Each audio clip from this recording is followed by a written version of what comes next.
Few players in Canucks history mixed skill and toughness like ThomasGradin. His playmaking ability and on-ice vision had already made him a household name in his native Sweden, and it didn't take long for him to do the same in British Columbia when he signed with the Canucks in 1978. Gradin led the team in assists as a rookie, and over the next few years, he established himself as one of the most skilled players in the NHL. When Vancouver made their memorable run to the 1982 Stanley Cup Final, Gradin led the team in scoring. Gradin was a terrific center in Vancouver with two young wingers, Stan Smeel and Kurt Fraser. One of the great things Harry Neal did as a coach was put that line together when they were all rookies in 1978. And come 1982, when they went to the Stanley Cup Final, they were the top line for the Canucks. It was one of the best forward lines the Canucks ever had. And of course, the guy who made it work was center ThomasGradin.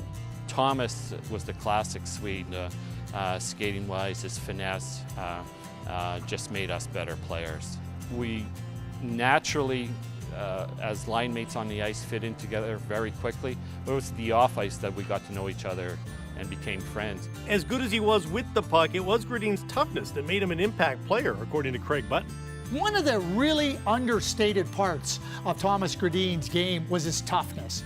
Ronnie Delorme, his longtime friend and teammate, everybody thought that Ronnie Delorme protected ThomasGradin. That wasn't the case. ThomasGradin was the muscle for Ronnie Delorme, and if you ask Ronnie Delorme what allowed him to play in the league for as long as he did, he'll tell you that if he didn't have ThomasGradin riding shotgun and protecting him, he might not have had as long a career. I remember quite distinctly Thomas going into places like Boston Garden and being the best player on the ice, and those were tough places to play. When Gradin signed with the Boston Bruins in 1986, he left Vancouver as the franchise's all-time leader in points with 550 in 613 career games. He was a great skater. His fitness level was really at an extremely high level, and that was the real influx of conditioning being such a big part of the game. In 1994, he would find his way back to the Canucks organization as a scout and was a key part of drafting future Canuck greats like Mattias Ohlund, Alex Edler, and of course Daniel and Henrik Sedin. Thomas was a guy who paved the way for the great Canucks that were from Sweden. Marcus Naslund, Mattias Ohlund, Alex Edler, of course Daniel and Henrik Sedin. So he's a special guy and another guy that's made BC his home and Vancouver his home. He's a caring human being on the ice and off the ice. On the ice he did his talking with his finesse. Off the ice he's a gentleman. And when you have class people like Thomas, that's a natural to get inducted into BC Hockey Hall of Fame. In 2011, Gradin took his rightful spot on the team's Ring of Honor. He and his family continue to call the West Coast home. Please welcome 2017 BC Hockey Hall of Fame inductee, ThomasGradin.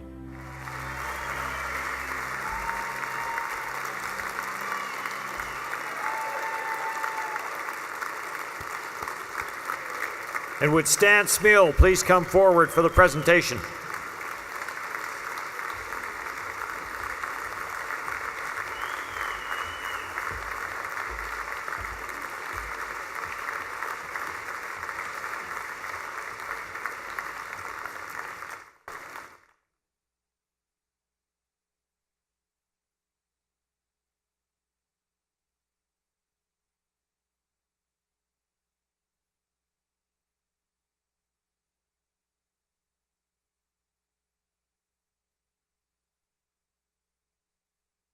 Hej och välkommen till den här presentationen som jag ska göra på svenska.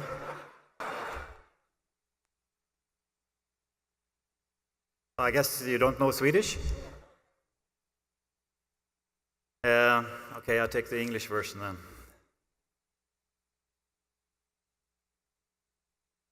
Obviously, it's a great honor for me for coming here for this inductee.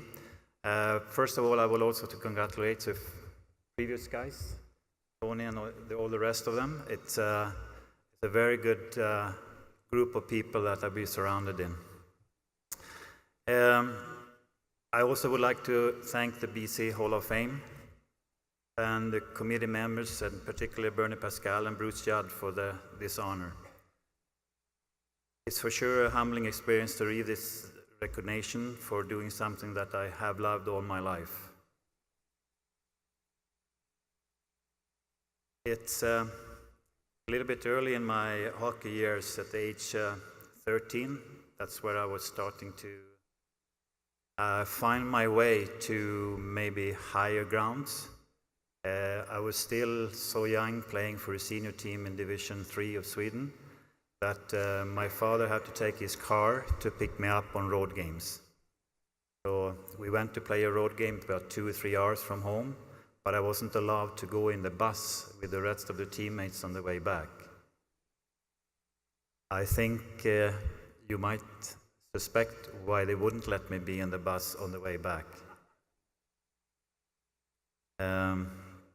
That's how I learned to become who I am today. There has been numerous of players that I played with. I have had numerous, obviously, coaches that have taught me lessons about growing up, taking responsibilities, and for sure making a career of getting better, getting to know more things, and develop both the physical and the mental skills. And I think most of you guys know that my career started in Team Modo, and obviously I got drafted by Chicago Blackhawks. We ending up coming to Vancouver in a trade by Chicago by Jake Milford, who was the general manager at the time here in Vancouver, and the coach was Harry Neal. And I can still remember flying over from London, England to Vancouver, first time flying over to North America, and pilot, or maybe it was the stewardess, who was saying on the left side you can see part of Canada. And I took down my suitcase and my jacket because I thought we were almost there. I have to wait 6.5 hours before we landed here in Vancouver. That's how I knew about the world geography, and what a tremendous surprise to come to this place, and how I, through all these years I've been living here and spend the time, and how beautiful country it is, and secondarily, but maybe number one, you guys people who lives here. Very nice, very camaraderie, and very appreciating about things that happens, and that doesn't necessarily all mean sports. It means in all other daily things that you guys do, and that has for sure been an unbelievable experience for me.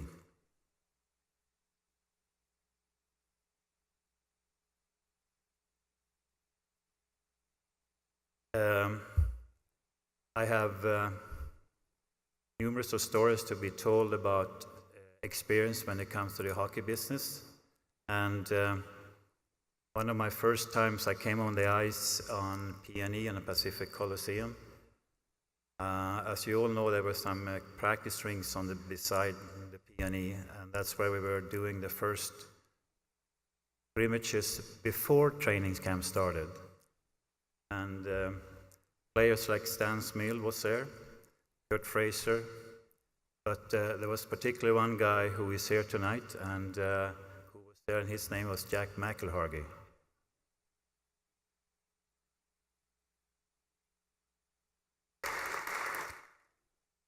I had, by the way, the pleasure to be coaching with him for some time at our farm team in Syracuse, which was an unbelievable experience for me.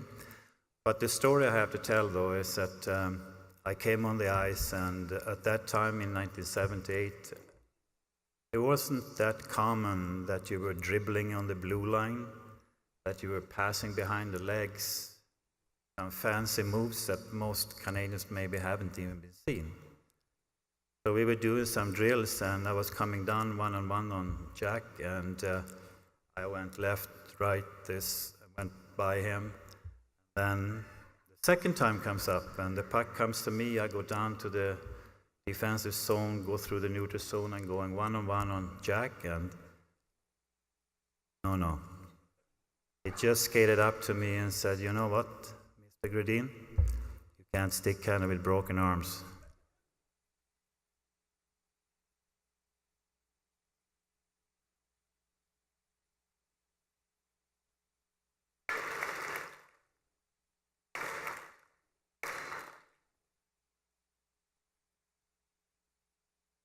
I have to say, though, it was almost a shocking experience for me to have that. It was my teammate. But what I really learned about Canadian hockey, and especially about personalities like Jack, he made me accountable. He made me get the feeling that, you know, you can be as fast as you want to, but as long as you don't score the goals when it's needed, you don't mean anything. And that's what I've learned from guys like that. And I was lucky to be having a coach like Harry Neal and a general manager Jake Milford that somehow at the time felt maybe that needs the new change to the National Hockey League, because I was not like most of the players on the team. I was not in the corners. I didn't fight. And sometimes they ask me a question. I still remember I was interviewed on TV and they said, well, how come you're not going in the corners and try to get the puck? I said, you don't score goals from corners. And that's how it started. Through the years, obviously I get to come with Stan and Kurt Fraser, and we played as a line for a long time, and somehow it clicked and everything worked together. And another story was I was hunted by players from Chicago all the time. Number 11 of Chicago Blackhawks at the time was John Marks. I don't know if most of you guys probably know who he is, but he's a 6'4" guy and 215 pounds. And he was just coming after me, and everybody could hear that he was after me. He was dropping one glove in the offensive zone, next glove in the neutral zone, and then the elbow pads in the defensive zone. He was focused. So he just grabbed me, and I just waiting for the stars to come. But it didn't happen. So I could hear from behind, like right behind me, somebody was standing, and I could hear those. There was Ron DeLorme.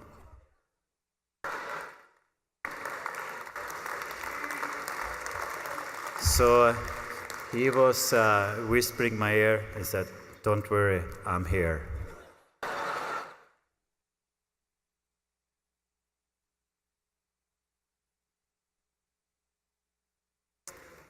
So that was part of my playing in Vancouver and my introduction to the National Hockey League. And sometimes I came back to Sweden and they said, "How is it going?" And you know how you say, "Oh, I scored 3 goals, I scored 2 goals." That wasn't really the truth. It was much tougher and harder than that.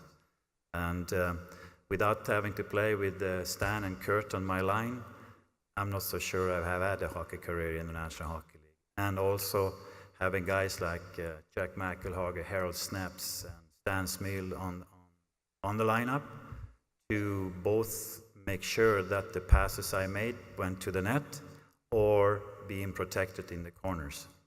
And that's, I would say, was the life of hockey at the time.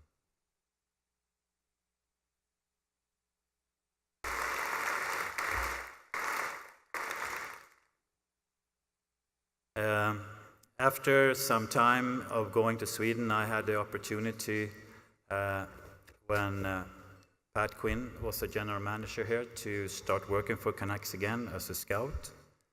And we have gone through many years of trying to find talent, to find players. And obviously you do understand that the BC Junior Hockey League is one of the founders of great hockey players in the National Hockey League and all over the world for that matter. It doesn't always necessarily mean that you become a pro player in the National Hockey League. Some of these guys become pro players in European leagues nowadays. So those things have changed through the years, and it's an honor for me to be living in British Columbia and see how well the league is run for kids, especially 13, 14, 15, 16 years old, which is quite important for them to develop their talent, not just the hard plays, but the skating, the passing, and all those things. And to become a scout for Vancouver Canucks was not expected, but a great experience for me to start looking to what maybe some people have seen in myself and other players through the years. And we had unbelievable times together. I would say that, and I think guys like Ron Delorme, Harold Snaps that are here today, Dave Nunes, Brian Burke, all these guys have been through the times for scouts, coaches, and all those things. And I have to say, though, the most fun time during my whole life is for sure being part of the Vancouver Canucks organization.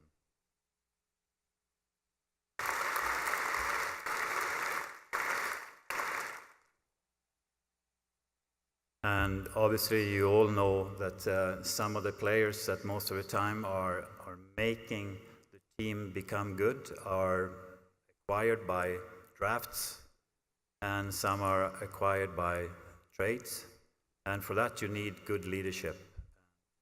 I have had the opportunity to work with good leadership, and Pat Quinn was one guy, Brian Burke is another guy, and Dave Nunes are a third guy that I've been working with, and we have had some success, and everything that comes with success always comes from the top. Whatever you see there is things that you see on the bottom, and that's what the team is going to end up being. I also would like to thank the Aquilini family for their support over the years. Obviously, we all know that things like an organization like the Canucks or a professional hockey league, in whatever sport you are needed to have leadership from the top. And the Aquilini family have for sure shown their appreciation to the game and being supportive of making sure that the team is playing hockey and having good quality players.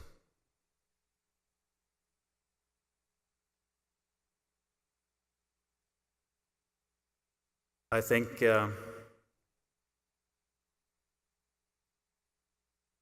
all the guys that I've been working with through the years here in the Canucks, and it actually have been over 30 years. I know that most guys that have been up here today have looked way younger than I would. And but you know, these doctors can do a lot of things with those wrinkles. So that still goes. But I still feel like every time I go back to Sweden, come back here, I feel like I'm coming home. I feel like most of the guys that I've been working with are my brothers. Not necessarily just the names, but I feel comfortable that they are really good friends. They have a really good combination with leadership, all the ability to be able to do the right picks, have the right team, and have those things to work together. So for me to be here and have the opportunity to be in this position by the BC Hockey League, it's sort of great honor. It's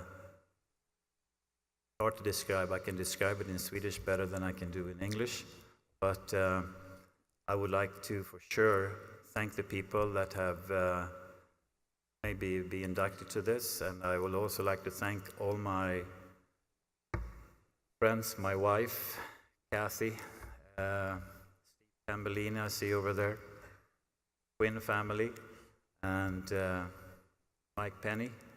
Where is Mike Penny, by the way? There is Mike Penny. Give him an applause.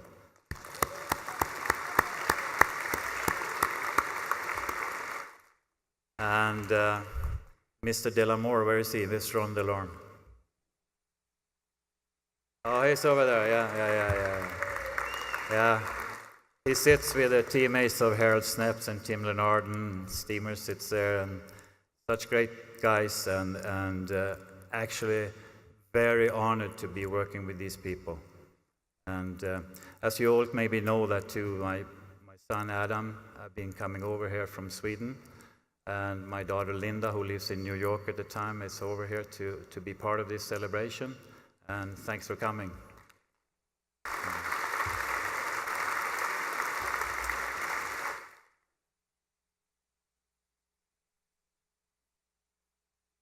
I think as closing this for me, we thank the BC Junior Hockey League here. It was a great honor for being inducted to this, and I also would like to congratulate the other inductees, Tony, Ron Toigo, Dave Nunes, and Brad, John, and obviously Power River.